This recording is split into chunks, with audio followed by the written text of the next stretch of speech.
Vamos lá. Primórdios da igreja, tá? Página de número 33. Primórdios da igreja. Como era que eles criam com relação ao arrebatamento lá quando a igreja começou? Na época da reforma, como era? Vamos ver? Bom, no início foram marcados por perseguições, inexperiência e outras dificuldades no momento. Tendo principal perseguição infligida por Paulo, né, ou Saulo de Tarso, que ocasionou em uma preocupação em lutar pela sobrevivência e ainda pregar o evangelho. Então, os cristãos daquela época não tinham praticamente esse tempo de se preocupar com a escatologia. Eles estavam preocupados com o quê? Com escapar da perseguição, firmar igrejas, plantar igrejas. Então a escatologia ficou um tanto de lado. Só temos alguma coisa a respeito de escatologia, principalmente no livro da Tessalonicenses. Por quê, irmãos? Porque Paulo disse assim, ó, que nós seríamos arrebatados, que a igreja seria arrebatada. Então todo cristão naquela época esperava o arrebatamento, esperava que iam ser arrebatados. Aí daqui a pouco morre um irmão, o irmão morreu, não foi arrebatado, foi arrebatamento. Aí morre outro irmão, foi arrebatado. E vai morrendo um monte de irmãos. Fala, peraí, e agora? E esses irmãos que morreram não foram arrebatados? Será que eles foram salvos? Será que não foram salvos? Né? Ficaram preocupados. Aí Paulo falou assim, não sejais. Aí Paulo vocês escreveram a Tessalonicenses, por isso que ele escreveu, graças a Deus que ele escreveu, né? Se ele escreveu, como que nós vamos saber do arrebatamento? Né? Fala, quanto ao arrebatamento, eu não quero que vocês sejam ignorantes quanto aos que dormem. Ele falou isso? Não seja ignorante quanto aos que dormem, porque o mesmo Senhor descerá dos céus, virá nas nuvens com trombeta de Deus e com voz de arcanjo, e os mortos ressuscitarão primeiro, depois nós que ficarmos vivos. Fica tranquilo que esses mortos aí, eles vão ressuscitar, e nós os que ficarmos vivos, então eles vão ressuscitar primeiro, e depois nós que ficarmos vivos seremos também arrebatados. Aí, puxa, tá preocupado, que vai morrer o povo, Jesus não vem, né? E aí o que aconteceu? O povo, irmãos, com isso começou a esfriar um pouco com relação à espera do arrebatamento. Começou a esfriar. Vieram as perseguições, né? A escatologia na era apostólica é iminente, assim pensavam os apóstolos, então esperando que o fim estava à porta. Contudo, Jesus não voltou, na página 34, naquela época, fez então necessário doutrinar os crentes que formavam a igreja sobre a escatologia, para que eles entendessem isso, tá? E como eles entenderam, achavam agora que não era uma volta rápida, a igreja foi se formando, lógico que sempre esperando a volta do Senhor Jesus, mas não da maneira como... Esperando sim a volta, mas agora que podia ser a qualquer momento, né? E na época da reforma, como foi? Vamos ver aí a página 36. 36. Período da reforma. Diz aí: depois de algumas marcações para o fim dos tempos, com isso foi visto, no ponto de vista anterior, as predições escatológicas foram as portas de lado com o passar do tempo abandonadas. Por isso todas as predições falharam e Cristo não veio. E tinha uns que aventureiros que começaram a predizer fazer uma predição que Jesus ia vir. Aí não veio, o povo foi ficando o quê? Deixando isso de lado. Como começou a falhar, o povo foi ficando um pouco desacreditado, né? E Cristo não veio, era um sinal de que esse tempo estava muito distante. Além do mais, frustradas as expectativas do fim, os cristãos voltaram à realidade da vida e passaram a preocupar com as questões que têm a ver com a fundamentação do cristianismo e a expansão da religião, nesse caso, a católica apostólica romana, né? A reforma foi um período marcado por insatisfação com a igreja romana, que se preocupava mais com a vida terrena do que com a vida celestial. Eles pregavam mais a vida, aquilo que a vinda de Jesus, as indulgências e tudo mais, né? A vida terrena. E com isso, Martinho Lutero teve que lutar, principalmente um dos reformadores, Martinho Lutero, teve que lutar contra tudo isso. E a igreja, enquanto instituição mediadora, foi levada primeiro ao plano com a doutrina da missão da oração pelos mortos. Aí começou a vir oração pelos mortos, as indulgências. Contra isso surgiram os movimentos pietistas para combater o mundanismo na igreja. Nesse momento da história foi abandonada de vez a escatologia. Não se falava quase de escatologia nessa época, tá? Quase não se falava. E não havia preocupação com o fim do mundo, com a volta de Jesus. Parece que havia problemas demais entre os homens para se preocuparem com as coisas celestiais e muito menos com eventos que ainda aconteceriam. Segundo a história da igreja, o próprio Martinho Lutero, agora dorme com esse barulho aí, tá? Dorme com esse barulho. Sabe Martinho Lutero? Quem já ouviu falar do Martinho Lutero? O próprio Martinho Lutero, figura central da reforma, tinha dúvidas e não aceitava os escritos de Apocalipse. A incredulidade com relação ao arrebatamento da igreja, que não era para aquela época, é tão grande, tá?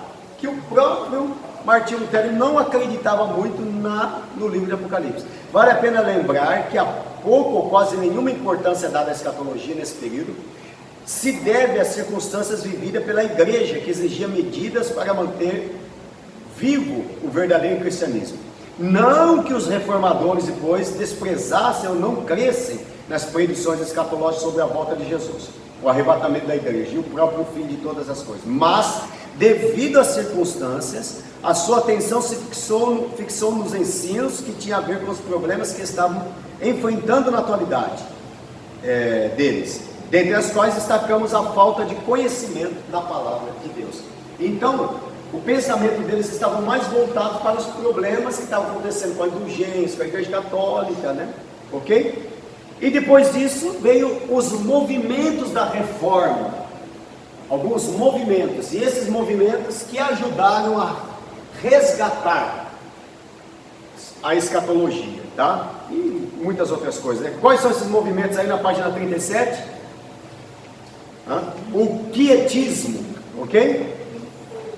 O quietismo, que dá ênfase à vida de experiência com Deus, através da oração mental, por isso que chama de quietismo, né? Da meditação com a mente, tá? Também os Quakers, é uma sociedade de amigos que queriam mudanças no sistema eclesiástico, nos sacramentos do culto. O pietismo, o próprio nome já está dizendo também, né? O que é pietismo? Vem de piedade, que tinha como objetivo sua vida santa, divulgar a palavra de Deus e prestar auxílios aos necessitados. E depois veio o avivamento wesleyano, né, de John Wesley, que mudou por completo a Inglaterra. Aí John Wesley que realmente trouxe um vigor para o evangelho da época, né, que estava mergulhado em trevas, através de um servo de Deus chamado John Wesley, ok? Assim surgiram grandes avivamentos, iniciados por pessoas devotadas, preocupadas em viver o genuíno evangelho do Senhor. Bom, e agora, quando a escatologia foi resgatada de vez mesmo? Começou no século XIX, e agora no século XX, o que ouvimos muito falar sobre a escatologia, voltou-se a estudar, porque acreditamos que estamos no fim, certo? Acreditamos, mas você vê como que era já o trabalhar de Deus? Não era para aquela época mesmo escatologia. E por que hoje se fala tanto de escatologia? Porque estamos falando aqui hoje, porque é para a nossa época. É para agora. Eu não sei se você acredita, mas eu acredito que nós estamos vivendo os últimos dias. Não sei se você acredita. Você acha que essa luzinha aí na testa, na mão, você entra no lugar, você tem que pôr a luzinha na testa e na mão, é por acaso? Ah, tá. Pode deixar. O sol esquentando desse jeito. Sol esquentando. Todos os sinais, o amor se esfriando. As profecias de Mateus 24, Mateus se cumprindo, a fome, a guerra, peste, Iguais os tempos de Sodoma e Gomorra. igual a tempo de Sodoma e Gomorra. Possibilidade de guerra nuclear. Possibilidade de guerra nuclear. Vocês acham que isso aí? Começou já na Guerra Fria. a água se acabando, né? Só Tudo esquentando. nos mostra que Cristo já vem, tá? Esfriamento da noite. Isso. Aí veio o chamado pentecostalismo, né, que trouxe de volta, tá? Mas dentro do pentecostalismo nasceu um movimento neopentecostal. Dentro do pentecostalismo, o pentecostalismo é sério, só que veio os neopentecostais trazendo uma outra doutrina, que é a doutrina do quê? da prosperidade, né? Prosperidade, tá? Veio aí deturpando, sempre, você viu que o diabo ele quer deturpar, ele quer manchar, quer macular o Evangelho, tá? E dentro da escatologia tem aqueles que creem nos absurdos, nas aberrações, sempre vai existir, sempre existiu e sempre vai existir, tá? Bom, vamos lá, calma lá que nós já estamos chegando aqui, nós vamos entrar na área do Apocalipse, hein? Aguenta a mão aí, tá? Página de número, na página 41, capítulo 3. Como se interpreta o Apocalipse? Tá? Como se interpreta? Vai aí no meio da folha aí, ó. Conta 1, 2, 3, 4, 5, 6, 7, 8, 9, 10 linhas aí. No meio do texto está escrito: na interpretação bíblica, os procedimentos técnicos de todo o processo são o mesmo. Os resultados podem ser depende muito dos critérios de investigação para se chegar à pureza e interpretação do texto sagrado.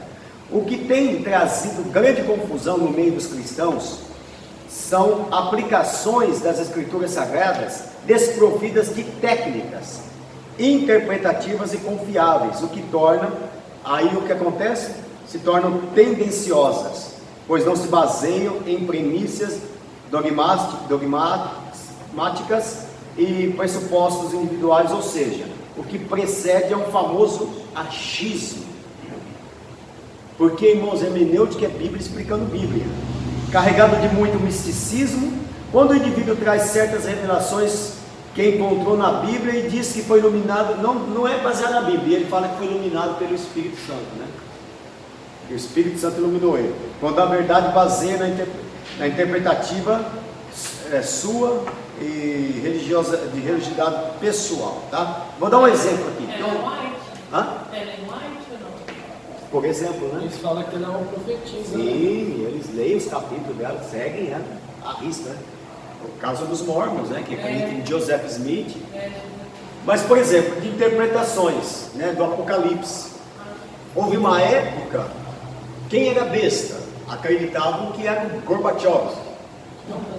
Por quê? A Rússia naquela época, lembra da Rússia, né? União Soviética, né? A União Soviética foi uma das maiores potências do mundo. O Gorbachev tinha uma marca, uma mancha na testa.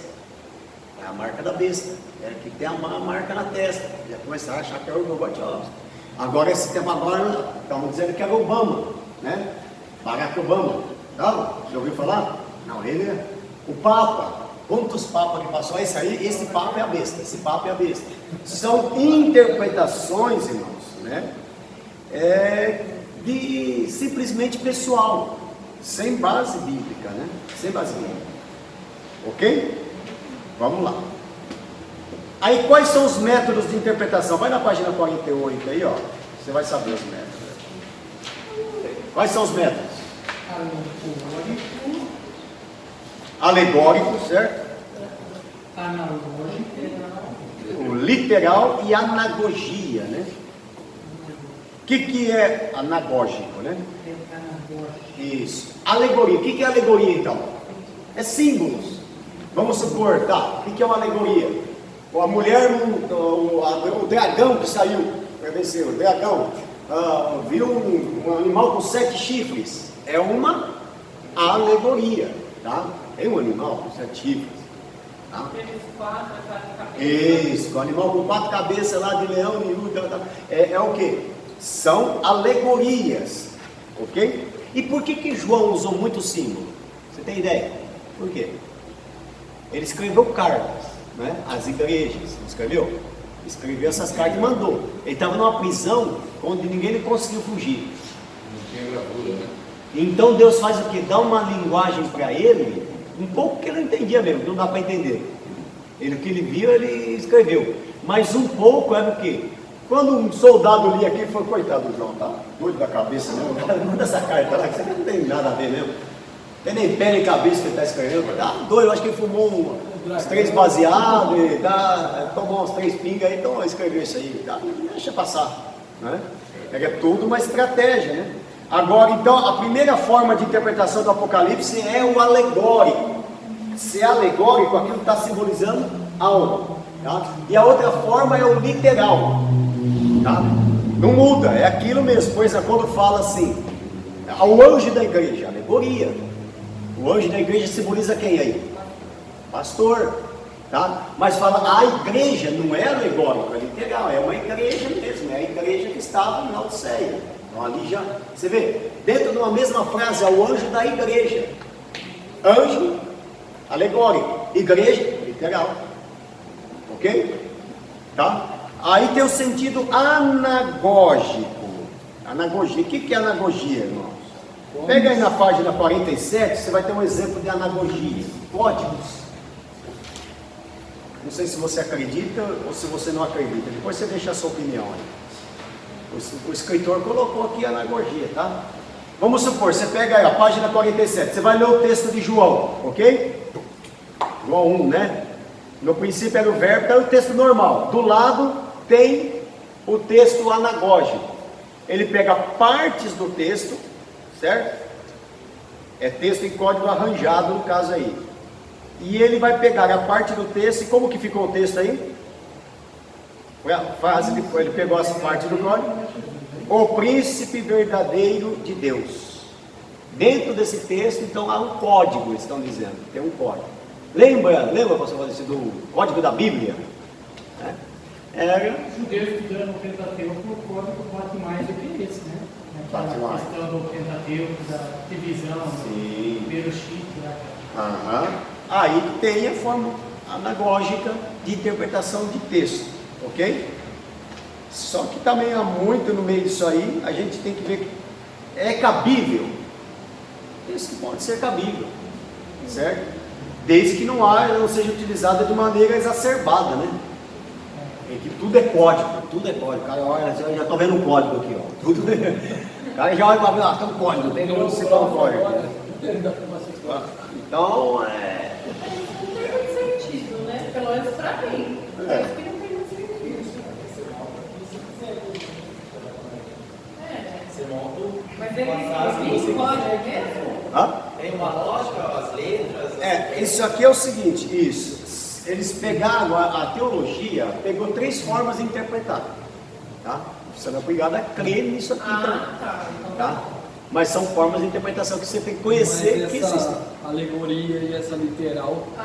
Existe. Existe. Agora esses códigos é esquisitos. Daí Mas sei para lá, toda- pode existir. Mas todo código deve ter uma chave. É. Então, eles inventam um código, qualquer um pode inventar um código, inventa um código e uma chave que é na onde você vai se basear para pegar as letras, as frases. como a polícia, né? Eu sei que a letra, tem que E- lá. exatamente. Então, eles têm a chave. Hoje isso eu sou a chave de Davi. Por isso daí, ó, vai no capítulo 4 aí, na página 49, no meio, um pouquinho, na quinta linha, diz assim, o Apocalipse, por exemplo, página 49, quinta linha. O Apocalipse, por exemplo, foi redigido com o uso abusivo de linguagem de figura ou codificada, para impedir que os inimigos da fé cristã entendessem o que estava sendo relatado, fechando assim a porta do entendimento para eles. Eu acredito assim, aqui o autor colocou esse ponto, mas eu colocaria mais um ponto. Então, um ponto é esse. Eu colocaria mais um ponto. Qual ponto? Que também tem muita coisa que João não conseguiu entender. Paulo não disse que um homem foi levado ao terceiro e lá viu coisas inefáveis, coisa que não dava para a mente humana entender. Então, o que ele conseguiu entender, ele colocou, por exemplo, ele viu lá o céu se enrolando como um pergaminho. Apocalipse lá 6, né? E João dizia: o céu se enrolou como um pergaminho. O que a gente poderia entender isso? Você já viu a bomba atômica? Quando você... o que ele faz? A bomba atômica, quando ela é lançada, os cientistas podem ver isso aí, ela puxa tudo que está à sua volta, perto dela, e vai puxando para dentro. Ela vai trazendo para dentro. Tudo que está ali, ela vai trazendo, ela vai, vamos dizer assim, enrolando, né? Isso, a bomba de Hiroshima, lá em Nagasaki, fez isso, né? Fez isso. E destruiu 2 cidades, tá? 2 bombas, que legal, a bomba atômica que jogou lá em Hiroshima e Nagasaki, destruiu. Agora, as bombas de hoje são 20.000 vezes mais potentes do que a Hiroshima e Nagasaki. E quando ele diz assim, que João diz, eu vi o céu se enrolando como um pergaminho, será que ele não poderia ter visto uma bomba atômica sendo jogada? Pode ser, né? Tá? Os escritos, isso é só uma hipótese, tá? Os escritos apocalípticos só vieram a ter mais importância, né, no século XIX, né? E agora no século XXI. Destacaremos nesse capítulo 4 interpretações. Há 4 interpretações, vai aí na página 59. 4 interpretações. Quais são as interpretações do Apocalipse? Que é um resumo de tudo aí, né? Página 59. As escolas de interpretação. Tem 4 escolas interpretativas, tá? Os preteristas. O que são os preteristas? Virtude no passado. Tudo que ele vê já aconteceu. Não, já aconteceu. Ah, isso aqui, não, já aconteceu já. Ah, os 144 mil, não, isso aí já vieram. Tudo já aconteceu. Os futuristas, não, isso não é para agora não. Essa igreja de Laodiceia aí, não, isso vai vir ainda. A igreja de Filadélfia, não, isso aí não está, vai vir ainda. Futurista. Histórica, que é só história, não, isso aqui é só uma história, isso aqui é história. Que história, tá? Aconteceu, já aconteceu, pronto, já aconteceu, foi uma história que aconteceu, acabou. Ok? E os idealistas, que são idealistas? Alegórico, né? É aquele que pega e tira uma ideia de que aquilo é para uma determinada época, determinado momento. Qual delas você encaixa em sua linha de pensamento? Está fazendo uma pergunta aqui, né? Ó, para a reflexão, em sua opinião, qual dessas escolas de interpretação é a mais... está mais longe da verdade do Evangelho? E por quê?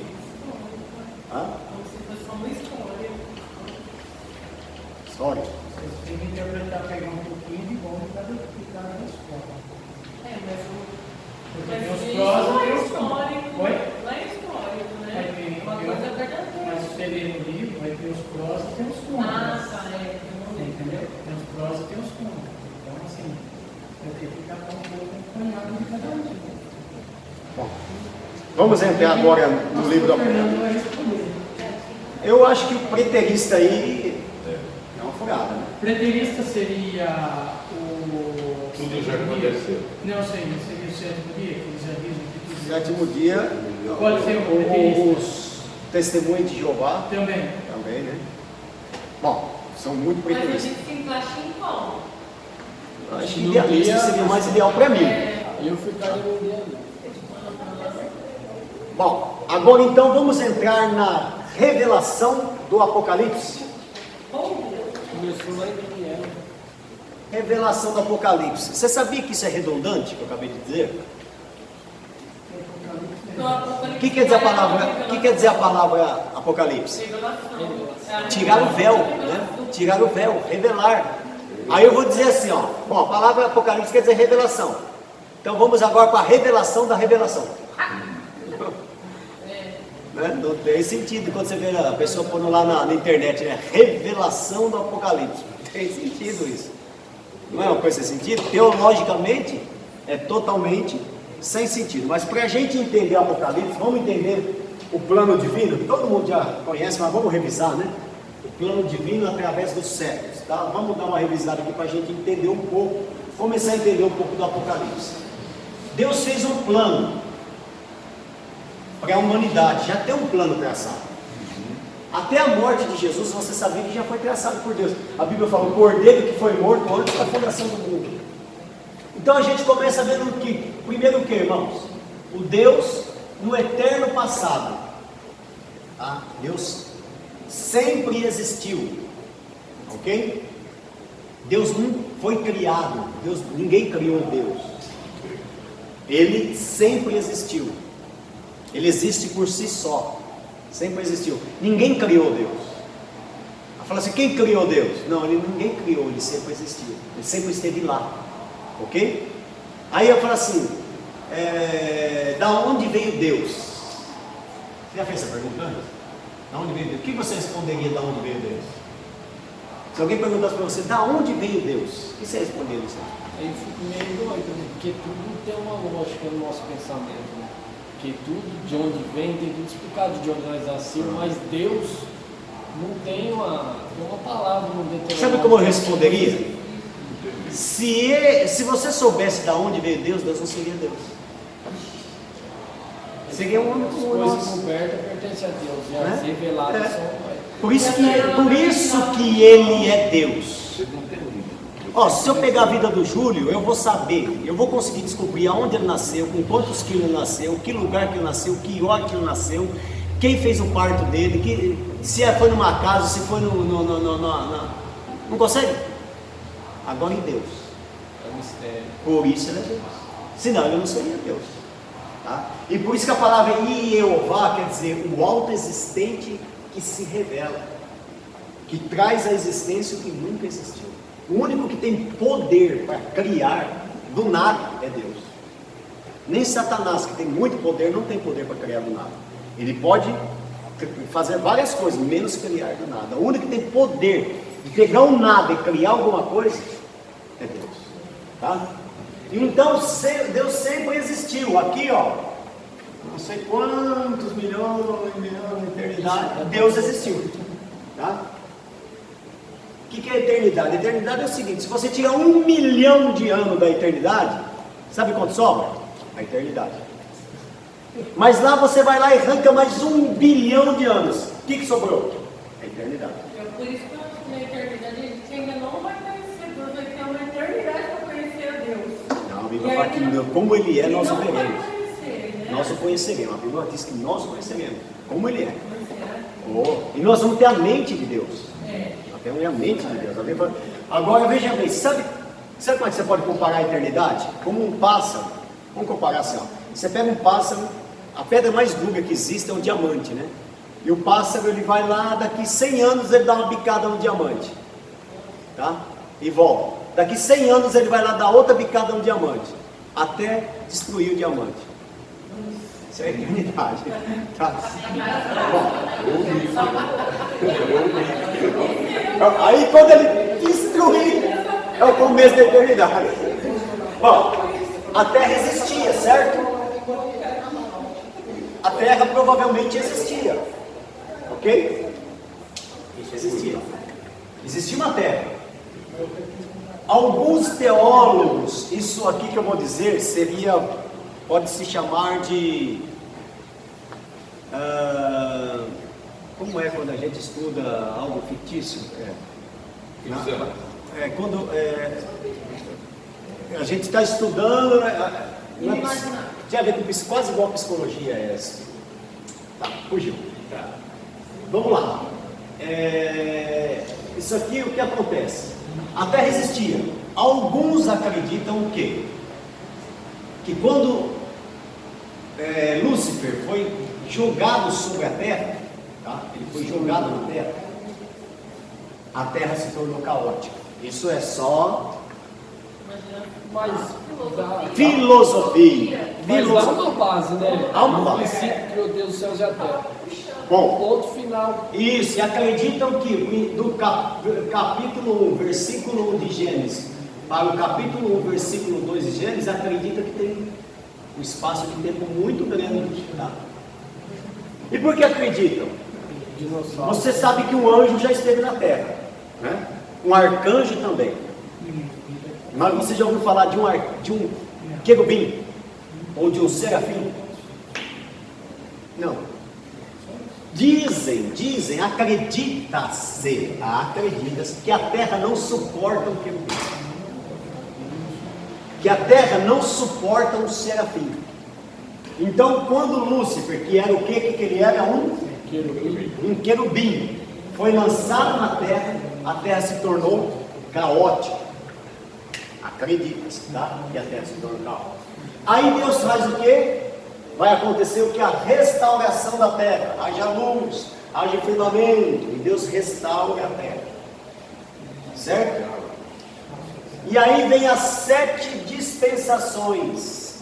Existem 7 dispensações. Quais são elas? Vamos conhecer?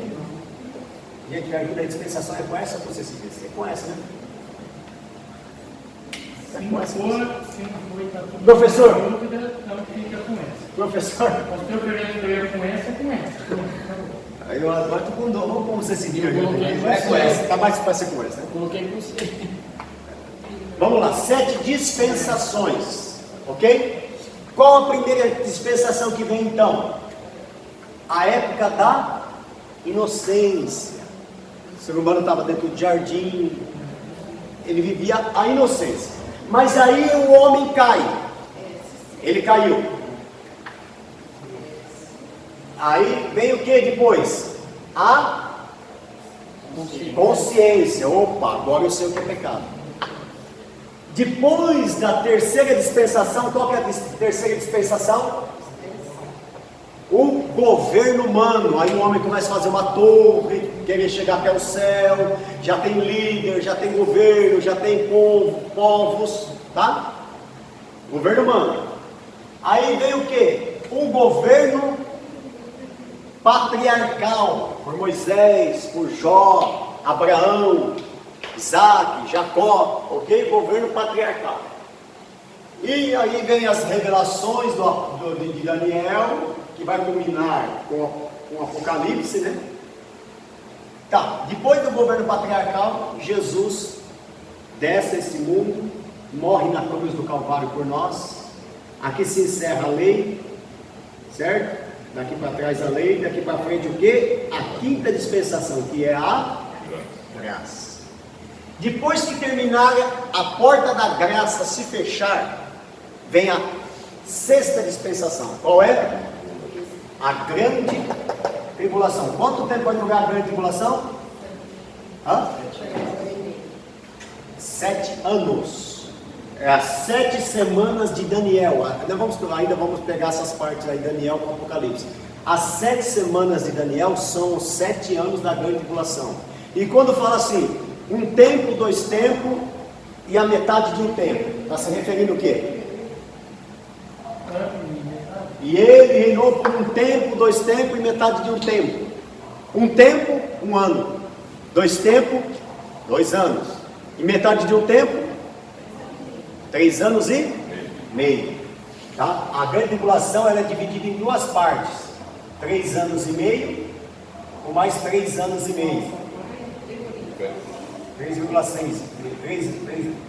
3 anos e 6 meses, né? Seria mais fácil entender, né? Ok? É dividido em 2 vezes. E a última dispensação é chamada do que? De milênio. Ok? Vamos lá. Agora vamos entender como as pessoas creem. Há várias formas de pensar com relação ao arrebatamento. Tá? O arrebatamento. Alguns acreditam que são os pré-tribulacionistas. Tá? Tem 3, aqui tem 3 formas de crer. Os pré-tribulacionistas, o mid-tribulacionistas e os pós-tribulacionistas. Os pós-tribulacionistas, vamos começar pelo pós. Acredita que a igreja passará pela grande tribulação. Ok? Ou seja, nós estamos vivendo aonde? Que parte que nós estamos agora aí da dispensação? A graça. A graça, nós estamos aqui, ok? A grande tribulação ainda não veio. É o princípio de dores que nós estamos vivendo. Ok? Os pós-tribulacionistas acreditam que, aqui está a igreja, não está? Que nós vamos atravessar toda a grande tribulação. Esse é o pós. Os pós-tribulacionistas. Seria o pessoal da Guarda-Vidas Nova. Presbiteriano, por exemplo, alguns da Batista creem assim também, que nós vamos passar pela grande tribulação. Tá. Agora, o mid-tribulacionistas. Lembra que eu falei que dividir no meio? Você vai entender lá na frente porque é 3 anos e meio, depois 3 anos e meio. Eu vou falar um pouquinho para você entender. O anticristo, quando ele começar a reinar, no meio do mandato dele, de 3 anos e meio, ele se revela quem ele é. E vai querer dizer, eu sou o Cristo. Quando ele fala, eu sou o Cristo, Israel não aceita. E aí ele vai quebrar, Israel vai quebrar esse tratado com o anticristo, aí onde o anticristo vai começar a perseguir os judeus, aonde ele clama pelo verdadeiro Messias. Ok? Vamos entender isso mais para frente, calma. Então, o mídia tribulacionista acredita que a igreja vai ser arrebatada aqui, ó, no meio da grande tribulação. E os pré-tribulacionistas, tá? São aqueles que acreditam que primeiro a igreja vai ser arrebatada, e quando a igreja for arrebatada, acontece a grande tribulação. Eu fico com essa ideia. Eu também. O que vocês acreditam? Só olhando eu de cima. A igreja acho que vai passar. Quem acredita que a igreja vai passar pela grande tribulação, levanta a mão. Eu tenho uma dúvida, vou ser sincera, eu acho que... Temos um ali. Eu acho que eles têm um pouco de lógica, porque eu já ouvi muito falar já ali, eu acho que tem uma lógica assim, que eu quero passar, eu não quero. Quem acredita que não vão passar pela mídia tribulação? Bem, Deixa eu falar para você, qual que é a diferença do passado para hoje? É a graça que faz essa diferença? Do Porque no passado, os cristãos eram jogados por covas de leões, os cristãos eram mortos, naufrágios, e etc e tal. Não seria o Apocalipse a mesma coisa? A gente tem que passar e conquistar a salvação? pode ser, é o que alguns creem. Eu, particularmente, sou pré-tribulacionista. Quanto tempo falta aí para nós? Puxa, eu até tinha esquecido.